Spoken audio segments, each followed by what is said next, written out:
Gauntlet is a 1977 film by director Clint Eastwood, which also stars Eastwood as a cop who has to pick up a witness played by Sondra Locke, who turns out to be a prostitute who witnessed this crime. She's got ties to the mafia, and he's got to get her back to his station, but there's all manner of characters who are basically out to stop him. They don't want this witness to get back and report what it is she has to know. She herself doesn't want to go back either because she knows how much danger she's in. It's that tried and true Midnight Run kind of, although this was done before Midnight Run, but you get the idea. It's a story that has been done many times before. I'm sure will be done again at some point.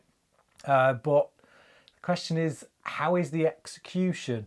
And with Eastwood directing and being on pretty good form, it's got to be said, it's actually executed pretty well. This was a real fun film. I remember the ending to this when I was a kid. My brother used to watch this a lot as a kid. He was a big Eastwood fan.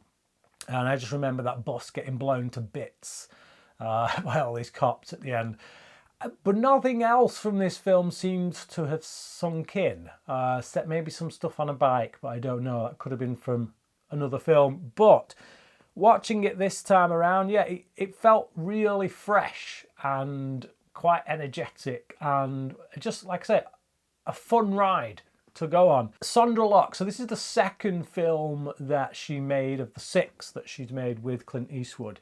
Now, I have seen the others now. Obviously, I'm reviewing this one first. I'm going to get around to reviewing the others, but I have seen all of their movies that they did together now. And I got to say, I think of the 6, this is my favourite pairing of the two. Not necessarily my favourite film of the bunch. I think I would still rate Outlaw Josie Wales over this one. But in regards to the pairing of the two of them as actors together on screen, their chemistry, what they get to do together, this is my favourite, I think. Sondra Locke's really great in this. She's a really hard-nosed character, gives as good as she gets, gives Clint Eastwood a run for his money in many parts during this film. Bit of a cat and mouse thing going on between the two of them because obviously she's a reluctant witness. She doesn't want to come in and he has to prove that he is the right man to bring her in, the right man to protect her before she's willing to trust him.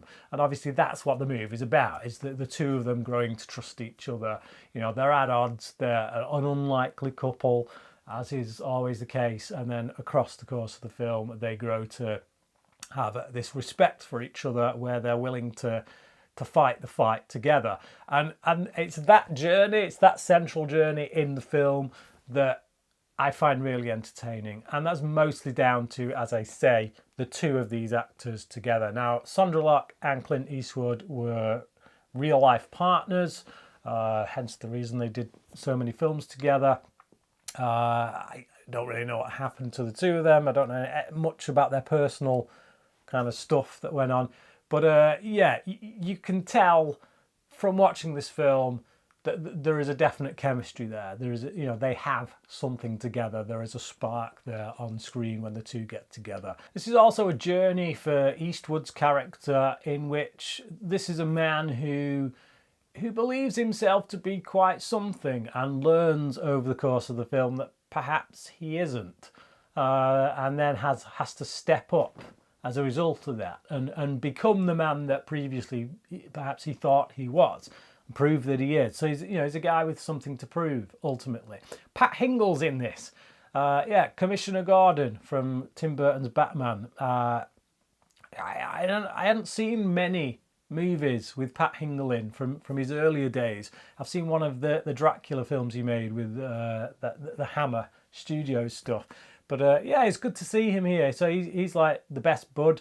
I will say that all the way through this, I expected him to be the guy that is the deviant, is the one who's double crossing. Because I've seen so many cop thrillers, particularly in recent years. There's been quite a lot just in recent years where the main character is a cop and their best friend is a cop, but then they turn out to actually be double dealing, they turn out to be a villain. I can think of one of the Olympus Has Fallen movies that happens in, the most recent Equalizer film that happened in, and there's been a few others along the way, just in the last few years. So yeah, that's a trope that's kind of now so ingrained in my brain that when I watched this all the way through, I just kept expecting Pat Hingle to be revealed as an undercover bad guy. So yeah, when we get to the end of the film and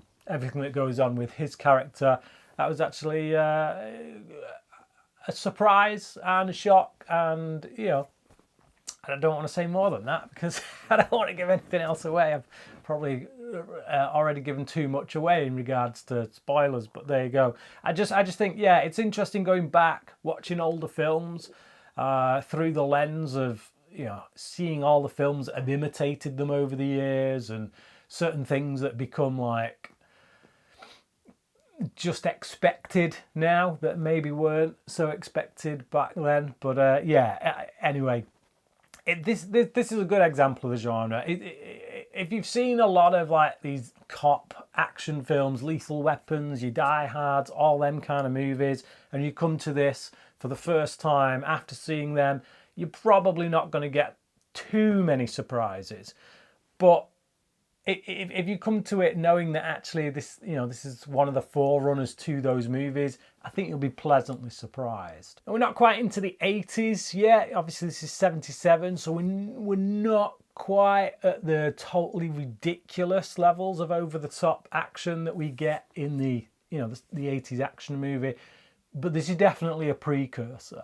There's a lot of stuff in this where you can roll your eyes and tut at it and think, yeah, that'd never happen, or you can go along with it and enjoy the ride.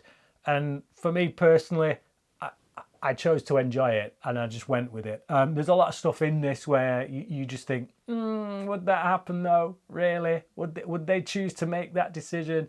And I think if you get bogged down by all that stuff, then this ain't the film for you. Obviously, there's a lot of stuff where you're just gonna have to take it at face value and go, yeah, all right, in this world, in the world of this movie, that's happening right now. There is a scene in this on board a train involving Locke's character where once again she is attacked by some men. Now, the setup this time is a bit different. It's kind of on her terms. She's almost like taking a bullet for Eastwood by laying her body down, so to speak. Now, it doesn't go the whole hog. There's the guys don't get the chance to full on rape her because Eastwood's character gets a second wind and comes back at him. But it does lay down a pattern now for Locke and Eastwood being in a movie together, because in Outlaw Josie Wales, he saved her from being raped, and that's how the two of them kind of bonded and got together. And here too, he has to save her from being raped. And I do know that obviously they made Sudden Impact together, the fourth Dirty Harry film, in which her character is a woman on a mission of vengeance after having been raped. So it's a pattern that is unnerving, shall we say. All in all, though, this was a really fun ride, and while it may not be top tier Eastwood, I would say it's upper middle.